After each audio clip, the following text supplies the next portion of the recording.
She has a PhD and is a board-certified functional medicine practitioner and the founder of Life Wellness Forever. I'm all about gut health because I always say inflammation is the root of all evil. But the inflammation starts in the gut. So if you keep the gut nice and happy throughout the day, you're golden and the inflammation stays out. Everyone's always giving me grief, whether I'm traveling the world or we're out at a friend's party about, like it's just a piece of cake or it's just this. And I literally say, I don't need to put that in my body. I know it's going to make me feel terrible. It's just not worth going through the inflammation. If your body's not healthy enough and you throw toxins on already a toxic body, it's just creating the perfect storm for failure.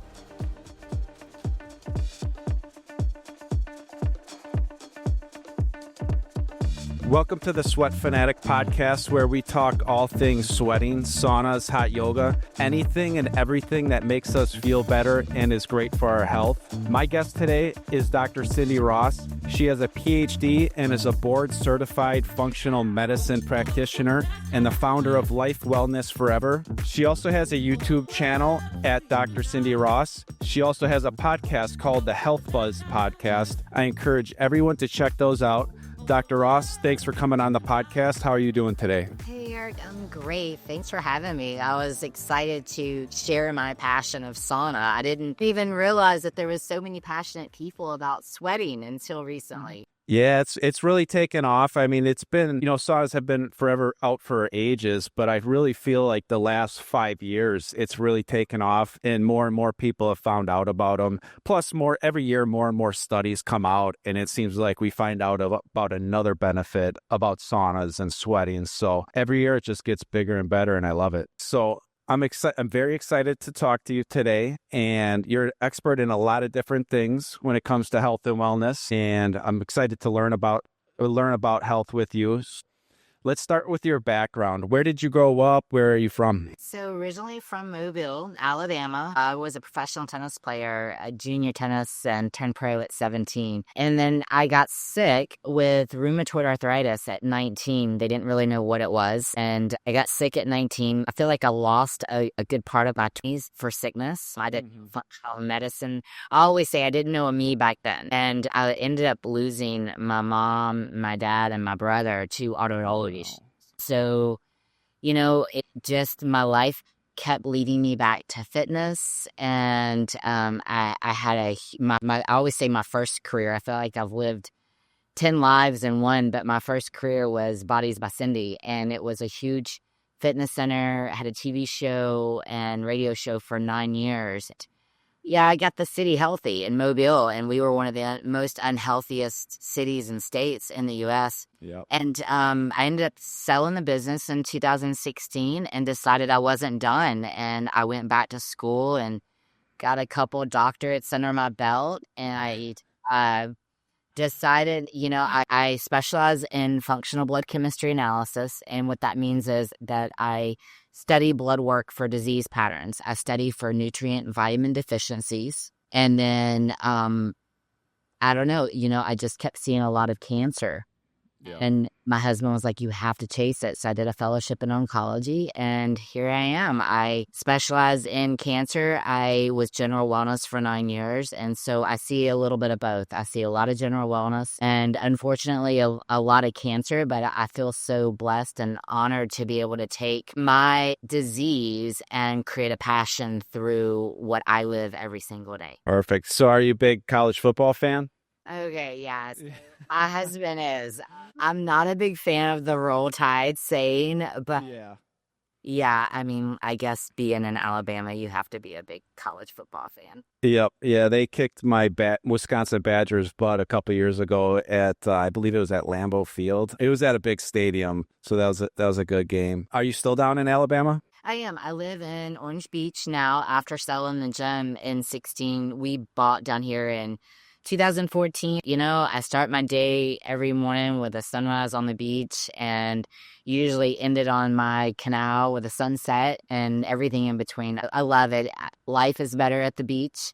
I pinch myself daily. I'm grateful, and I include it in my meditations. That sounds so relaxing right now. So where did you go to school? I went to a couple of different universities. I played college tennis as well in university, and then my undergrad was University of South Alabama, and then American College of Healthcare Sciences for my master's, and then University of Natural Medicine for most of my doctorates. Awesome. That's a lot of hard work, so I appreciate that. Yeah, I always say you're never too late to go to school. I'm 40, I'll be 48 this year, and I think as women, a lot of time, especially as women, we don't really know what we're going to be or how it's going to pan out. My life and my journey is definitely taken some twists and turns, and it led me down a path, I feel like, of continuing education every single day. And every time graduation month comes around in May, I'm always like, gosh, I could be graduating again. Like, I did go back to school. And my husband, every time I tell him I'm going back to school, he's like, oh, you've got to be kidding me. Yeah. Oh, yeah. Did you enjoy going to school?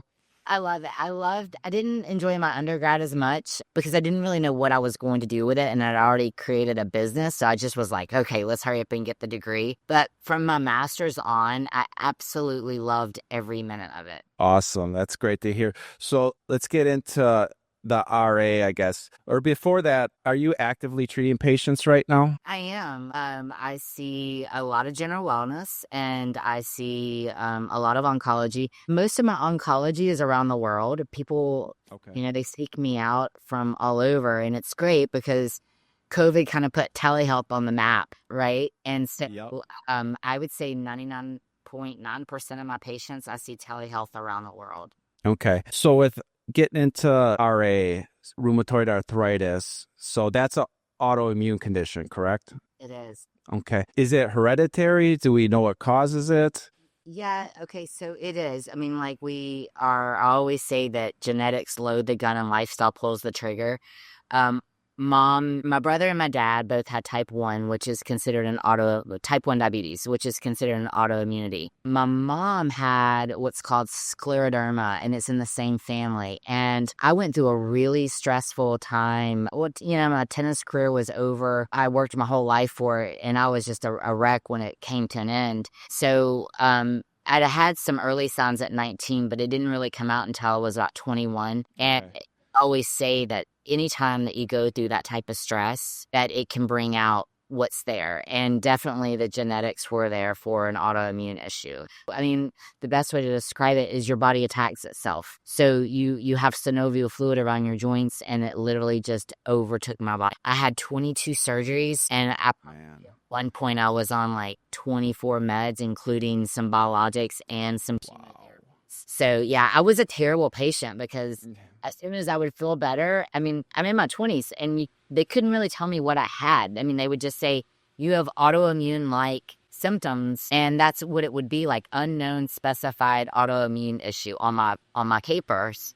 And I'm like, okay, so you want me to take chemo drugs? Because I have this, which I get. I mean, chemo suppresses your immune system, and my immune system was attacking itself.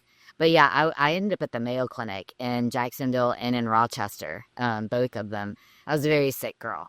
Does RA typically present itself in its 20s, or is it something that kind of presents itself a little bit later in life? Usually later. Yeah, usually later. So I had a little bit of what they would call like juvenile rheumatoid arthritis. And so in my tennis career at 19, when it hit, they thought it was carpal tunnel. And I had this surgery on both wrists, and it just never got better. And then I stopped playing, so my body seemed to have calmed down. And then I went through a very traumatic 2 years of that. And then one morning I woke up. Literally, it was 4 months after getting married to my husband now of 25 years. I woke up one morning and I couldn't walk. And I knew what it was. I knew to go to a rheumatologist, but my mother had been, for the last 10 years of my life. And so that's how I started down that journey. Yeah, that's too young to be starting with that. I mean, you're supposed to be enjoying your life, enjoying your health and wellness in your 20s, and, launching your career, starting your families, not taking 24 medications and being in pain. So what are some of the kind of signs and symptoms that present itself with RA? Usually RA is bilateral. So it would be like bilateral, like fingers. Usually it starts like in your smaller joints, your fingers, your toes. Mine definitely started in my fingers and toes. Anytime that you break a bone, that's when RA usually will set in. So like, I'll show you like my wrist. It doesn't bend.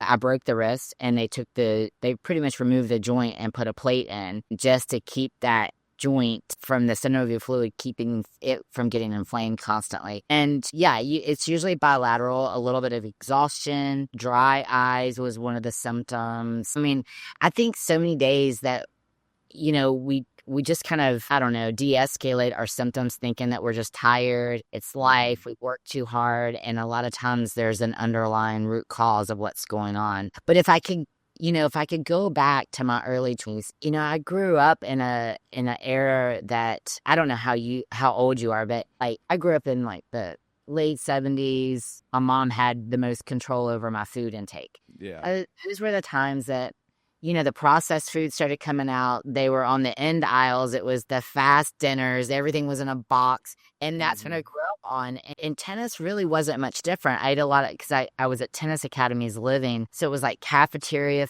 style food, a lot of pastas, a lot of, enriched flour. And so I just think a lot of that contributed to my illness. And every time that I would bring it up to my doctors, and we are still friends to this day, and he would say, Cindy, just take your medicine. The diet has no effect on your disease.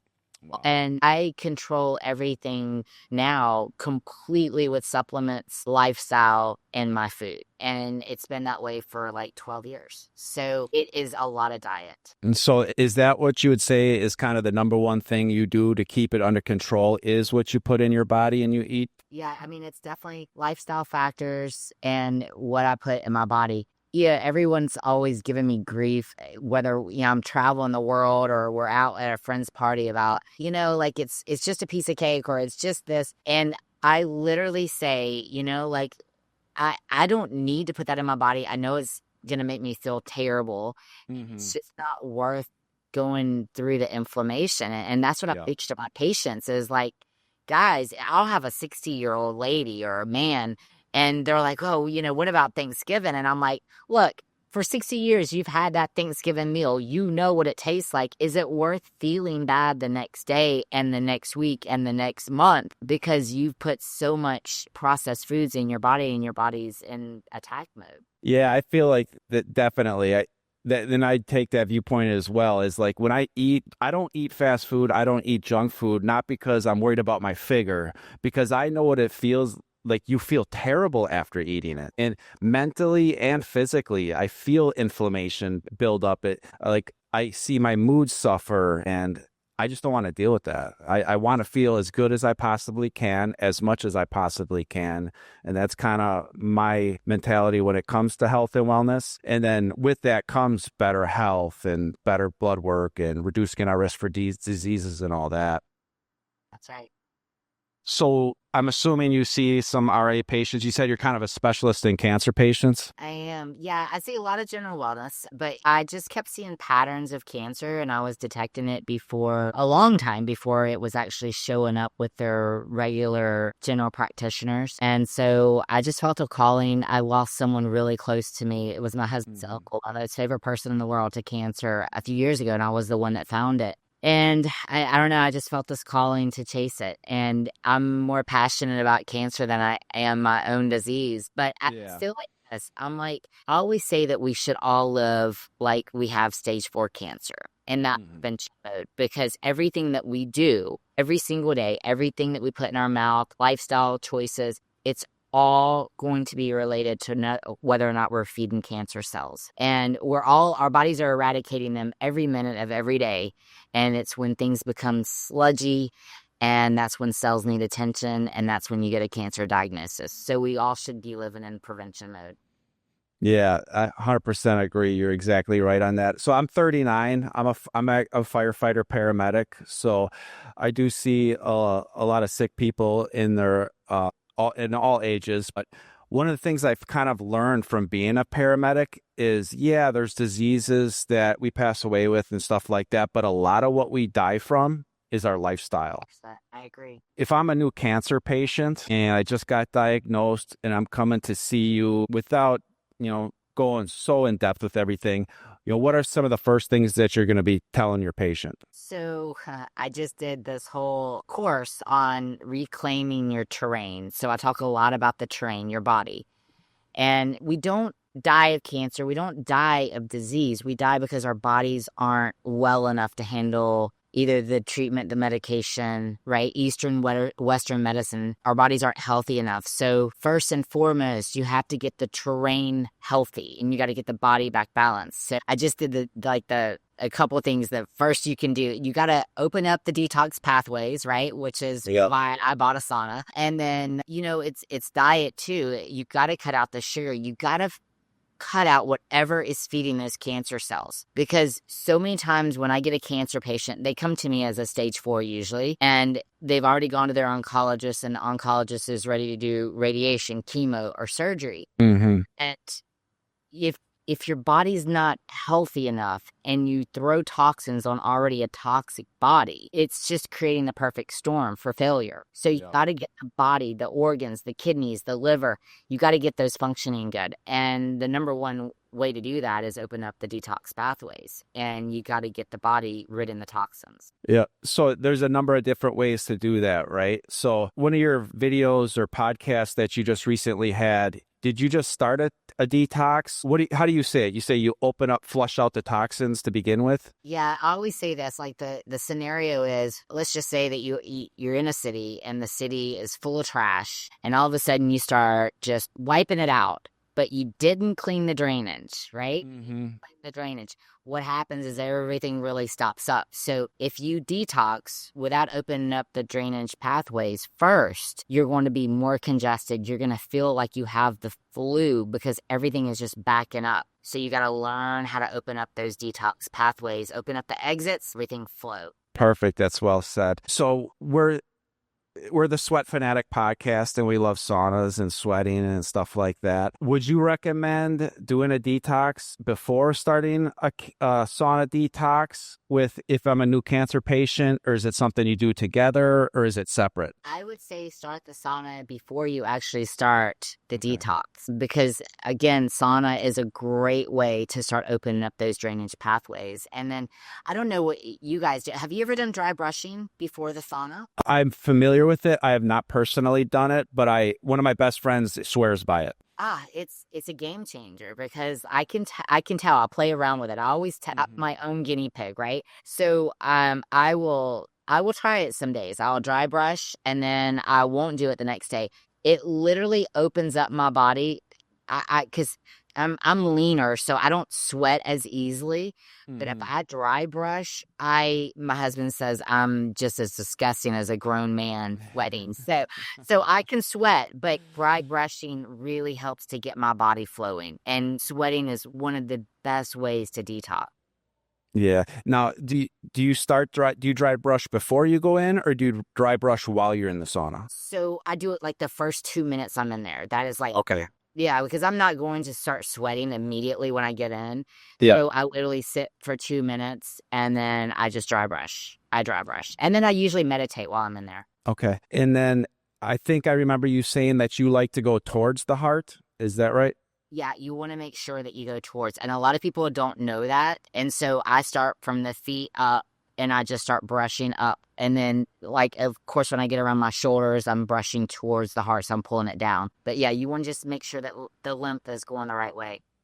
Okay, perfect. Is there a specific type of brush that you recommend, or where would I find one? Yeah, so I'm more than happy to share the link where I got mine with you when we get off, so you can share it. But I got one on Amazon. It's an organic dry bristle brush. Has a long handle as well, which is great, especially like for back. And I've had mine for probably a couple years. It's really easy to clean, and I've had no issues with it. Awesome. So you obviously, you know about the benefits of saunas and you recommend it, and infrared saunas, but you're also into like cold plunges, red light therapy, stuff like that, right? Yes. What are some of the things that you like to do? So when I had a really bad flare, I don't know if you heard that on one of my podcasts, but I had a really bad flare, like probably the worst flare of my life, January, February, from an injury that I received from my King Corso dog. And so I literally had bought my sauna in November and wasn't as consistent with it at first, but then started realizing that I needed it just to get the inflammation down. But I think it was like a full-time job because I was literally doing sauna twice a day. I'm cold plunging once or twice a day, red light therapy. I was doing the compression sleeves. I mean, like literally yeah. But now, I don't have time every day to do all of it. Yeah. So, I try to always include a meditation. And probably 5 days a week, I'm in the sauna. And, and this is another thing. I don't know if you guys discuss this a lot.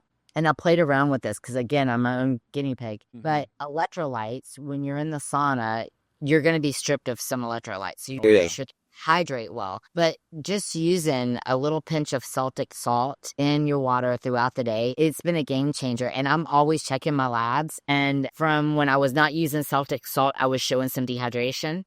To now where I'm getting the Celtic salt and like my minerals are like spot on. So that is something I would highly recommend to make sure if you're going to do sauna on a regular basis, add in Celtic salt. Yeah, that's a great point. And that's one of the things I always tell people that are using a sauna. I go, the main thing is you have to stay hydrated because especially for people that start using it, I don't think they realize how much like water weight you lose. Like using a good sauna, a good infrared sauna, you sweat buckets and you have to make sure you're replenishing the fluid plus the minerals. And that was one of my questions is how do you go about your hydration with using the sauna?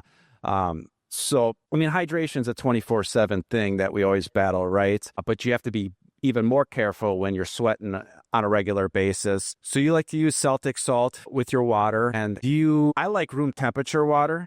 Me too. Okay. And then so my and you can tell me if I'm doing something wrong, but I liked when I wake up, I'll drink water with like, I'd say probably 12 ounces, 16 ounces of water with electrolytes in it. I have pink Himalayan salt right now, but that's because I have to get rid of it. And then once I use it all up, then I will be getting Celtic salt. So I drink that, and then I go in the sauna with my coffee and my water because I'm using it first thing in the morning. And then I drink another glass of water afterwards. But I'm thinking I probably should add some Celtic salt to every glass of water, not just the first one. Do it throughout the day. I just did a video on this because I was typing out the same drink recipe to all my patients, and I'm like, I'm just going to do a video on it. But my concoction every day, and I drink probably 3 or 4 of these throughout the day. I do a scoop of glutamine in the morning. If you have a cancer diagnosis, definitely eliminate the glutamine. But if you don't have a cancer diagnosis, include the glutamine because it's so gut healing. But I add in a little bit of Ceylon or Ceylon, however you want to say it. And I do the Celtic salt, and I do a little bit of liquid stevia, and I do a tablespoon of apple cider vinegar. And I will drink that diluted in 16 ounces of water, and I'll do probably 3 or 4 of those a day. And it is amazing. I don't know if you include apple cider vinegar, but it's great for hydration as well and mineral. And not only that, but it keeps your teeth nice and clean, and your dentist will love you because you won't hot when you go get your cleaning done. But no, it's really good. I'm all about gut health because I always say inflammation is the root of all evil, but the inflammation starts in the gut. So if you keep the gut nice and happy throughout the day, you're golden and the inflammation stays down. Perfect. And then as far as hydration, do you think we need to have a little bit of glucose with the hydration for the minerals, or is it sugar-free is best? I would say sugar-free because you don't want it to be a naked carb. And what I mean by that is, just sugar alone, because what it'll do is it'll spike your glucose and there's nothing to stabilize it, and then you'll crash, creating an insulin imbalance. We don't want that. So what I would do is, that's why I add a little bit of liquid stevia. I get my, it's the most purest form of stevia that you can find, and it doesn't raise glucose levels. And it is, it's nice because it has a nice flavor to it. But if you're going to do anything with a sweetener, I would, like Okay. The glucose, I would make hmm sure I had like a protein and a fat with it to make sure we're not spiking glucose. Okay, perfect. That's a really good tip. Thank you. So my wife's got a ton of stevia in the house, so she adds it to her tea a lot. She drinks tea all day, and she sweats every day too. She's a certified hot yoga instructor, and she uses the sauna every day if she's not at hot yoga. So it's pretty cool being with somebody that's as passionate about it that I am. Love that. So what are some of the benefits that a cancer patient would receive from using a sauna? Well, for one, okay, so it is a detox pathway, right? And I want to clarify it because I get asked this all the time. So at my gym, we have like just a regular gym sauna, and it is so hot, and I'm like, it's unbearable hot to me. And I love the heat, but it's just a really not comfortable heat to me. But like with the infrared, it gets 2 inches deeper, and you can stay longer, and it's not as like to me, it's so tolerable. Like it's not an issue. I'm not jonesing to get out of there with my first 5 minutes, but just to be able to sweat, because most of the patients that I get, they're not sweating on a regular basis. So they're never getting rid of the toxins. And cells that have a cancer issue are because your body's not ridding the toxins, and they become sludgy, and that's why you saw attention. So that is why I recommend to all my cancer patients, all my patients, especially cancer patients, to have a regimen with the infrared sauna, just so we're sweating on a regular basis. Not only is it helping you get rid of the toxins, but it's decreasing inflammation. And decreasing inflammation, absolutely, chronic illness cannot grow where there's not inflammation. Yeah, that's very well said. So I love all saunas, but when I'm traveling around the country using different saunas, going to different hot yoga studios, I'm always looking for my first choice. I'm always looking for an infrared sauna. And it's just, I feel better after using it. That's really the main thing. There's more health benefits and that come with the infrared sauna, but at the end of the day, I get more mental clarity from it. My body feels better with less inflammation in it, and it doesn't exhaust me like the traditional sauna. So I like to say I have the same energy coming out that I had going in, but I feel really good from all the endorphins from the sweating process. Yeah, I do too. Same. And I don't know if you guys talk about this with the saunas, but I did my research like as far as like being clothed or not being clothed, or so this was one thing that I really tell my cancer patients is to make sure that you go in, and this is where a personal use sauna would be great, but really to not have clothes on is the preferred method, because having clothes on actually traps the sweat, which means it traps the toxins, and your body can absolutely reabsorb those toxins. So that's why it's really important to, for one, dry brush, but then also just to not have anything constricting the sweat onto your body. Oh, yeah. A lot of people ask me, they go, so then they usually come about it. They ask the question in a roundabout way. So when you're using this thing, what are you wearing? And I'm always like, your birthday suit, the least amount of clothes, the best. Yeah, as least as possible. And then that kind of makes another point of it's probably important to go take a shower right afterwards. Do you wipe the sweat off your body with a towel or no? Immediately. Yeah, immediately. I just don't want my body reabsorbing it. So immediately I do.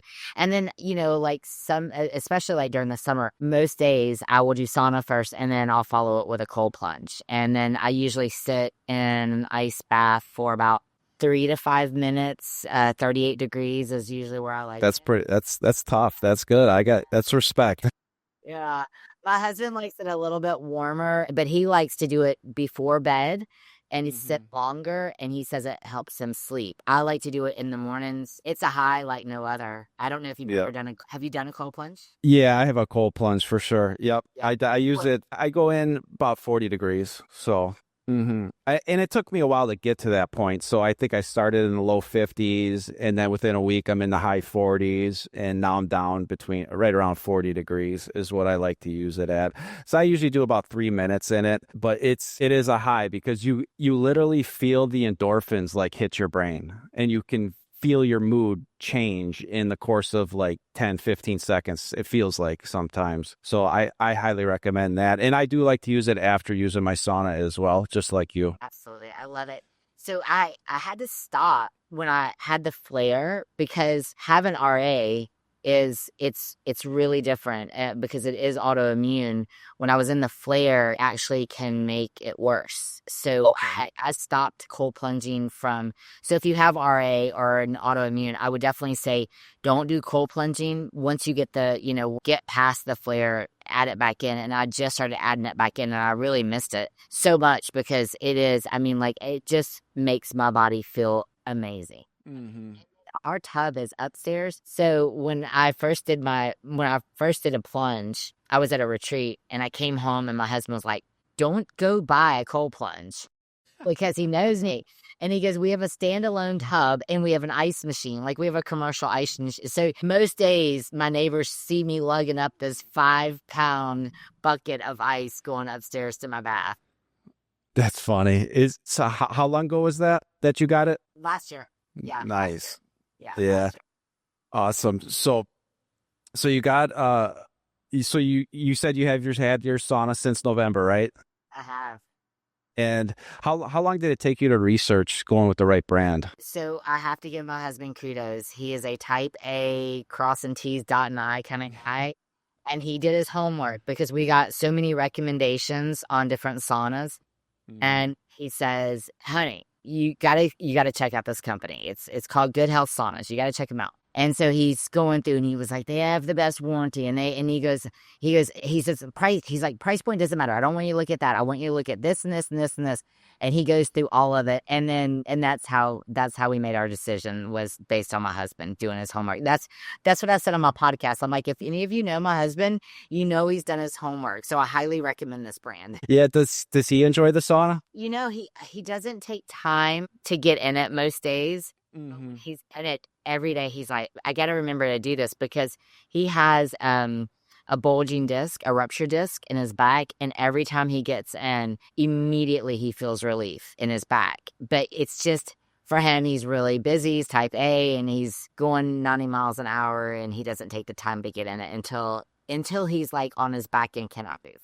Yep. Yeah. No, I've had a ton of back pain patients just absolutely come and they'll buy the sauna and then I'll see them at a different event, or they'll call me up and just tell me how much it helps them with the pain. And it's a pretty cool experience when people come and share their testimonials with you. But that says something that, your husband's researching this and it's mostly for you, even though he's going to get some benefits from it too. And he's like, honey, price doesn't matter. We just want to get the best one for you, so you get all the benefit. Yeah. And you know what? I remember when it got shipped to us, we were both pretty broken because his back was out. I was in my flare. And because people ask me all the time, like, are they hard to put together? And I was like, our rep was amazing, and he sends us the instructions. And I think it took us like maybe 30 minutes to put together.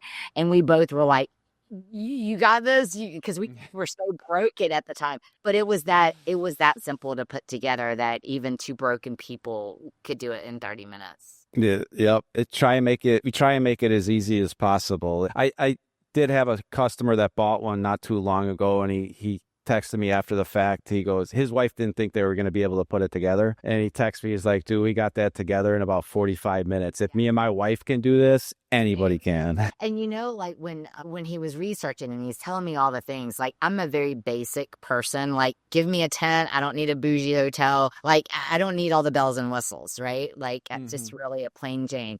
And he was like, oh, but it has Bluetooth and chromotherapy. And I was like, I don't need any of that, but I'm really glad that I have it, right? And like, it came with it. Like every day I put on my meditation. I do a guided meditation and I have it on the Bluetooth speaker. And I love the chromotherapy. I usually, like, I know yours is on the red. I like the red a lot. I'll usually go back and forth between the red and the blue chromotherapy. Yeah.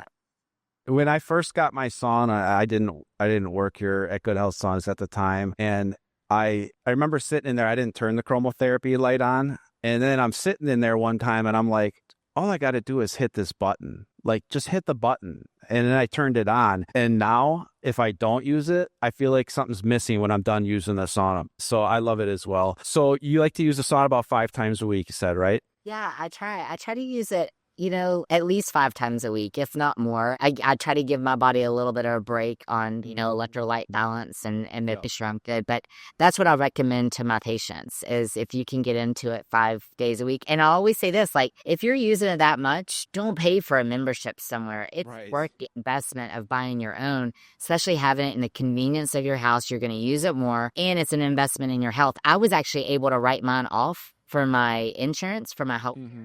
Oh, nice. So that's what I tell patients is, check with your insurance companies because a lot of times you can write this off. Yeah. What temperature do you like to go in at, and how long do you use it for? So I'm usually 20 minutes, and I'm usually at 150. Okay, perfect. What are some of the benefits you've received from using it, that the top ones? Energy, definitely energy, mood, and most of all for me, it's inflammation. It was the whole entire reason I bought it was to heal, and I knew that it worked with my flare, but recently I was doing some deadlifts at the gym, and I had strained my back, which I've never done before. And I was really worried because my injury that I sustained back last year ended up systemically going all over my body. That's what turned into the worst flare. So I was like, I don't want to go down this road again. And I'd pull my back. And this was like maybe a month ago. And I want to say 3 sits in the sauna, and it was completely gone. Completely gone. Yep. Yeah, I love hearing that. That's awesome. So that's pretty much all I got. Is there anything else you'd like to talk about? I do want to say this, for immune function, it does stimulate white blood cell production.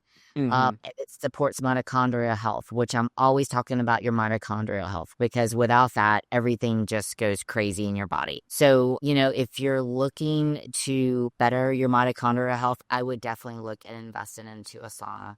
For sure. Yeah. Awesome. Sounds good. So if I'm a new cancer patient, or if I'm somebody that is just looking to improve my general health and wellness and looking for your guidance and expertise, how do I reach out to you? Yeah, you can find me. I have my YouTube channel. It's Dr. Cindy Ross, Dr. Cindy Ross. And I'm on all social media platforms, TikTok, Facebook, Instagram, Twitter, X, all the things. And if you have any questions, I always give out my email. It's Cindy, CINDY at drcindyross.com. Awesome. Sounds good. Well, you're a wealth of information in the health and wellness world. I highly encourage anyone struggling with a diagnosis or just looking to improve their health and wellness to reach out to Dr. Cindy Ross. So thank you for coming on and sharing your expertise. I appreciate you. Thank you for having me on. It's been a blast. Yes, of course. And I'm following all your podcasts and your YouTube videos. They're great. You share a lot of expertise. Well, that's it for this episode of the Sweat Fanatic Podcast. Until next time, get out there and sweat.